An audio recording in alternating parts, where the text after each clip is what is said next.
You can't think how glad I am to see you again, you dear old thing, said the Duchess, as she tucked her arm affectionately into Alice's, and they walked off together. Alice was very glad to find her in such a pleasant temper, and thought to herself that perhaps it was only the pepper that had made her so savage when they met in the kitchen. "When I'm a duchess," she said to herself, not in a very hopeful tone, though, "I won't have any pepper in my kitchen at all. Soup does very well without. Maybe it's always pepper that makes people hot-tempered." She went on, very much pleased at having found out a new kind of rule. "And vinegar that makes them sour, and chamomile that makes them bitter, and barley sugar and such things that make children sweet-tempered. I only wish people knew that. Then they wouldn't be so stingy about it, you know?" She had quite forgotten the Duchess by this time, and was a little startled when she heard her voice close to her ear. "You're thinking about something, my dear, and that makes you forget to talk. I can't tell you just now what the moral of that is, but I shall remember it in a bit." "Perhaps it hasn't one," Alice ventured to remark. "Tut, tut, child. Everything's got a moral, if only you can find it." And she squeezed herself up closer to Alice's side as she spoke. Alice did not much like keeping so close to her. First, because the Duchess was very ugly, and secondly, because she was exactly the right height to rest her chin upon Alice's shoulder, and it was an uncomfortably sharp chin. However, she did not like to be rude, so she bore it as well as she could. "The game's going on rather better now," she said, by way of keeping up the conversation a little. "'Tis so," said the Duchess, "and the moral of that is, oh, 'tis love that makes the world go round." "Somebody said," Alice whispered, "that it's done by everybody minding their own business." "Ah, well, it means much the same thing," said the Duchess, digging her sharp little chin into Alice's shoulder as she added, "and the moral of that is, take care of the sense, and the sounds will take care of themselves." How fond she is of finding morals in things, Alice thought to herself. "I dare say you're wondering why I don't put my arm around your waist," the Duchess said after a pause. "The reason is that I'm doubtful about the temper of your flamingo. Shall I try the experiment?"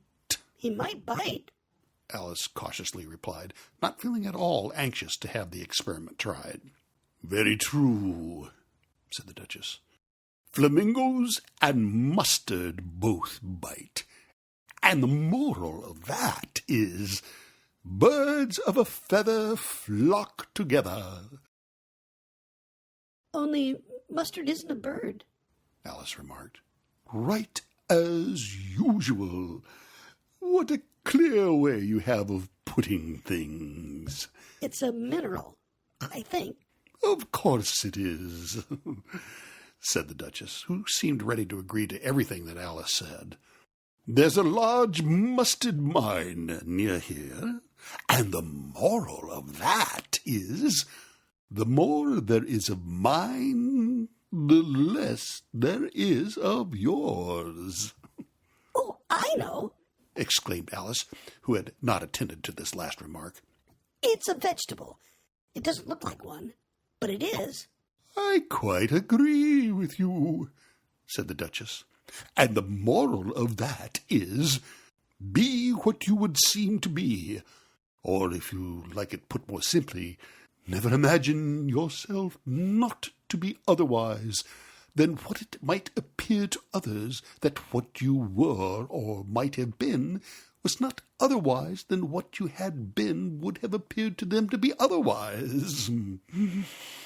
I think I should understand that better, Alice said very politely, if I had it written down, but I can't follow it as you say it. That's nothing to what I could say if I chose, the Duchess replied in a pleased tone. Pray, don't trouble yourself to say it any longer than that. Oh, don't talk about trouble. I make you a present of everything I've said as yet. A cheap sort of present, thought Alice. I'm glad they don't give birthday presents like that. But she did not venture to say it out loud. Thinking again? The Duchess asked, with another dig of her sharp little chin. I have a right to think, said Alice sharply, for she was beginning to feel a little worried. Just as much right as pigs have to fly, and the more... But here, to Alice's great surprise, the Duchess's voice died away, even in the middle of her favorite word, moral, and the arm that was linked into hers began to tremble. Alice looked up, and there stood the Queen in front of them, with her arms folded, frowning like a thunderstorm. A fine day, Your Majesty, the Duchess began in a low, weak voice. I give you fair warning, shouted the Queen, stamping on the ground as she spoke. Either you or your head must be off, and that in about half no time. Take your choice. The Duchess took her choice and was gone in a moment. Let's go on with the game, the Queen said to Alice, and Alice was too much frightened to say a word, but slowly followed her back to the croquet ground. The other guests had taken advantage of the Queen's absence and were resting in the shade. However, the moment they saw her, they hurried back to the game, the Queen merely remarking that a moment's delay would cost them their lives. All the time they were playing, the Queen never left off quarreling with the other players and shouting, "Off with his head!" or "Off with her head!" Those whom she sentenced were taken into custody by the soldiers, who of course had to leave off being arches to do this, so that by the end of a half an hour or so, there were no arches left, and all the players, except the King, the Queen, and Alice, were in custody and under sentence of execution. Then the Queen left off, quite out of breath, and said to Alice, "Oh, have you seen the mock turtle yet?" No, I don't even know what a mock turtle is. It's the thing mock turtle soup is made from. I never saw one or heard of one. "Come on, then," said the Queen, "and he shall tell you his history." As they walked off together, Alice heard the King say in a low voice to the company generally, "You are all pardoned." Come, that's a good thing, Alice said to herself, for she had felt quite unhappy at the number of executions the Queen had ordered. They very soon came upon a griffin lying fast asleep in the sun. If you don't know what a griffin is, look at the picture. "Up, lazy thing," said the Queen, "and take this young lady to see the mock turtle, to hear his history. I must go back and see after some executions I have ordered." And she walked off, leaving Alice alone with the griffin. Alice did not quite like the look of the creature, but on the whole she thought it would be quite as safe to stay with it as to go after that savage queen, so she waited. The Gryphon sat up and rubbed his eyes. Then it watched the queen till she was out of sight. And then it chuckled. "What fun," said the Gryphon, half to itself, half to Alice. "What is the fun?" said Alice. "Why, she," said the Gryphon. "It's all her fancy that they never executes nobody, you know? Come on." "Everybody says come on here," thought Alice, as she went slowly after it. "I never was so ordered about in all my life. Never." They had not gone far before they saw the Mock Turtle in the distance, sitting and lonely on a little ledge of rock. And as they came nearer, Alice could hear him sighing as if his heart would break. She pitied him deeply. "What is his sorrow?"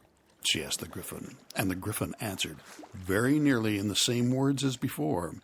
"It's all his fancy that he hasn't got no sorrow, you know? Come on." So they went up to the Mock Turtle, who looked at them with large eyes full of tears, but said nothing. "This here young lady," said the Gryphon, "she wants for to know your history, she do." "I'll tell it her," said the Mock Turtle in a deep, hollow tone. "Sit down, both of you, and don't speak a word till I've finished." So they sat down, and nobody spoke for some minutes.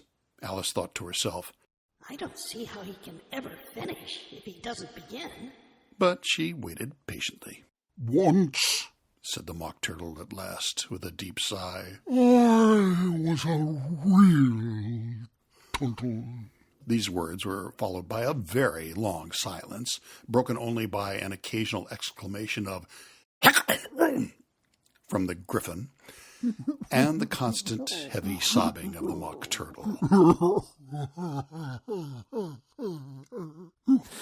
Alice was very nearly getting up and saying, "Thank you, sir, for your interesting story."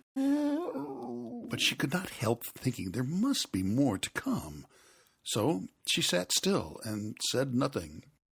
"When we were little," the Mock Turtle went on at last, more calmly, though still sobbing a little now and then, "we went to school in the sea.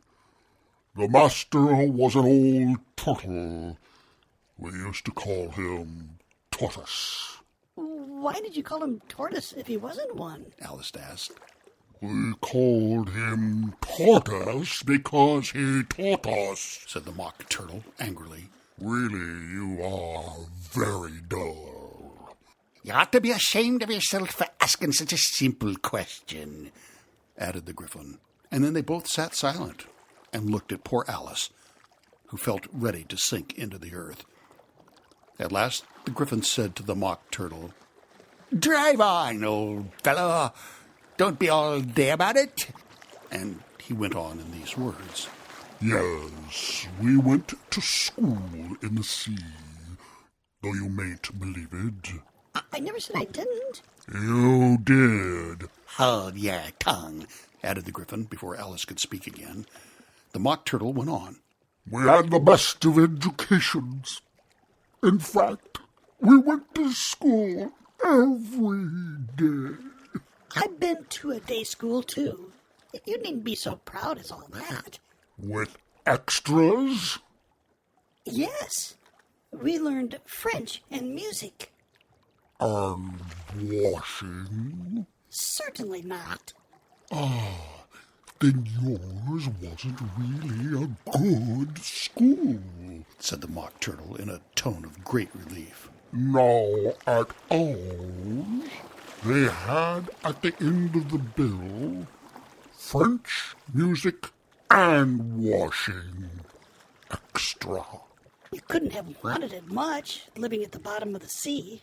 "I couldn't afford to learn it," said the Mock Turtle with a sigh. "I only took the regular course. "What was that?" Reeling and writhing, of course, to begin with." And then the different branches of arithmetic. Ambition, distraction, uglification, and derision. I've never heard of uglification. Alice ventured to say. What is it? The Griffin lifted up both its paws in surprise. What? Never heard of uglifying? You know what to beautify is, I suppose. Yes. Said Alice doubtfully. It means to make anything prettier. Well, then, The Griffin went on. if you don't know what to uglify is, you are a simpleton. Alice did not feel encouraged to ask any more questions about it, so she turned to the Mock Turtle and said, What else had you to learn? Well, there was mystery.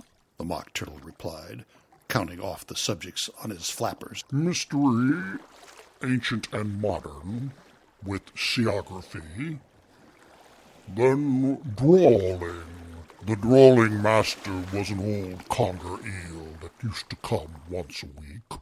He taught us drawling, stretching, and fating in coils. What was that like? Well, I can't show it to you myself. I'm too stiff. And the Griffin never learned it. Hadn't the time. I went to the classics master, though. He was an old crab, he was. I never went to him. The Mock Turtle said with a sigh. He taught laughing and grief, they used to say. So he did, Said the Griffin, sighing in his turn, and both creatures hid their faces in their paws. And how many hours a day did you do lessons? Said Alice, in a hurry to change the subject. 10 hours the first day, 9 the next, and so on. What a curious plan. That's the reason they're called lessons.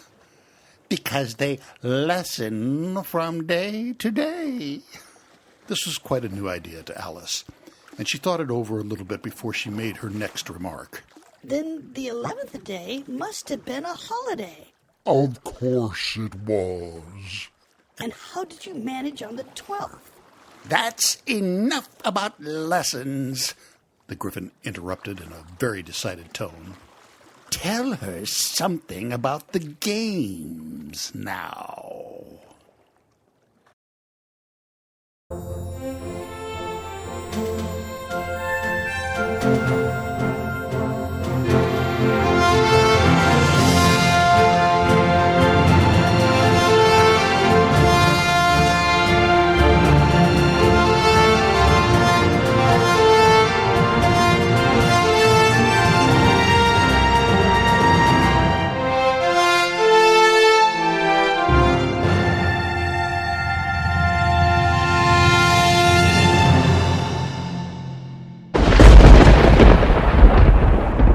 Listen to this.